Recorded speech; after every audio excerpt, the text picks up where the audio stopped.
trusted homeopathy and health tips in Bangla. Hello viewers, আসসালামু আলাইকুম।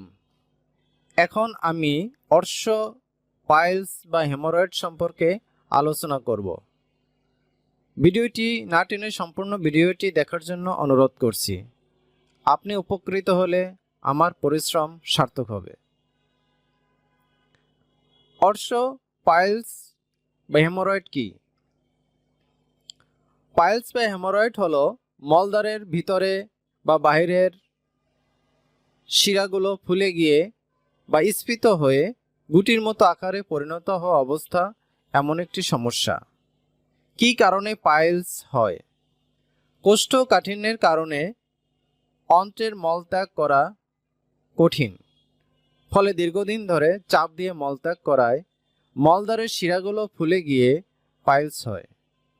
Digestive system যেমন liver ও পাকস্থলী দুর্বল হইলে, কম ফাইবারযুক্ত খাবার যেমন সাদা আটা এবং সাদা চাল আহার করলে, গর্ভাবস্থায় পেটে ভ্রূণের চাপ এবং হরমোনের পরিবর্তন, বিশেষ করে গর্ভাবস্থায় পেলভিক ফ্লোরের কর্মহীনতা, প্রসবের পর কোষ্ঠকাঠিন্য এবং শিশুর জন্মের ফলে পেটের ভিতরের চাপ বৃদ্ধি পায়, এই কারণে পাইলস হতে পারে। ক্যাফিনযুক্ত পানীয় যেমন চা, কফি এবং কার্বোনেটেড পানীয় পান করার কারণে হতে পারে। স্থূলতা অর্থাৎ অতিরিক্ত ওজন বৃদ্ধির কারণে পেলভিক চাপ পড়ে। মানসিক চাপ এবং অনিয়মিত জীবনযাপন যেমন রাত জাগরণ করা, সময় মতো আহার না করা, পর্যাপ্ত পানি পান না করার কারণে দীর্ঘক্ষণ বসে থাকার অভ্যাসে, কাজে কর্মে ভারী ওজন উত্তোলন করার কারণে পাইলস হতে পারে। জেনেটিক্স অর্থাৎ পিতামাতার পাইলস রোগ হয়ে থাকলে তার সন্তানেরও এই পাইলস রোগ হতে পারে। অনেক সময় আমাশয় ও উদরময় জনিত কারণেও পাইলস হতে পারে। পাইলস রোগের লক্ষণ কি? অভ্যন্তরীণ এবং বাহ্যিক অর্শরোগ বা হেমোরয়েড ভিন্নভাবে উপস্থিত হতে পারে, অথবা অনেকের কাছে দুটির সংমিশ্রণ থাকতে পারে।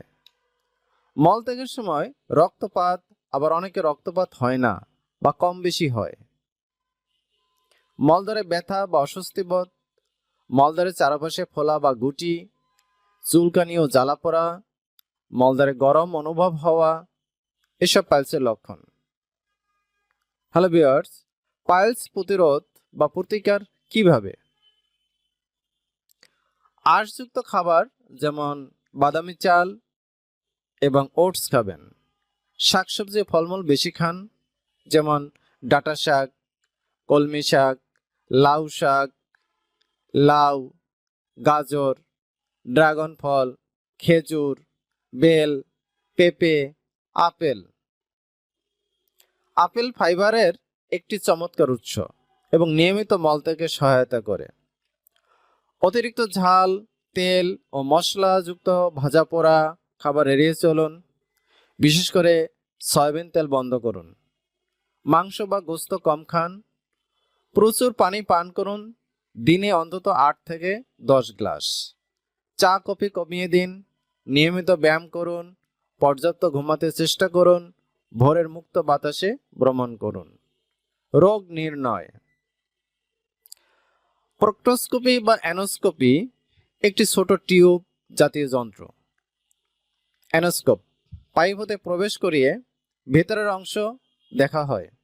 এর মাধ্যমে অভ্যন্তরীণ পাইলস কতটা বড় বা কোন স্তরে আছে তা নির্ণয় করা যায়। কোলোনোস্কোপি যদি রক্তপাত বেশি হয় বা ক্যান্সার সন্দেহ থাকে, তাহলে অন্যান্য পরীক্ষা যদি প্রয়োজন হয়। পাইলসের স্তর অনুযায়ী নির্ণয়। প্রথম স্তর শুধুমাত্র ভেতরে, কিন্তু বাইরে বের হয় না, রক্তপাত হতে পারে। দ্বিতীয় স্তর পায়খানার সময় বাইরে বের হয়, পরে নিজে থেকে ভেতরে চলে যায়। তৃতীয় স্তর বাইরে বের হয়ে থাকে, আঙ্গুল দিয়ে ভেতরে ঠেলে নিতে হয়। চতুর্থ স্তর সবসময় বাইরে বের হয়ে থাকে, ভেতরে নেওয়া যায় না।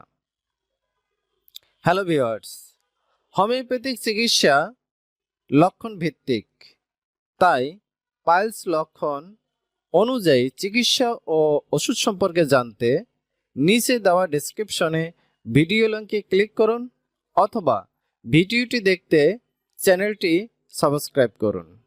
ধন্যবাদ।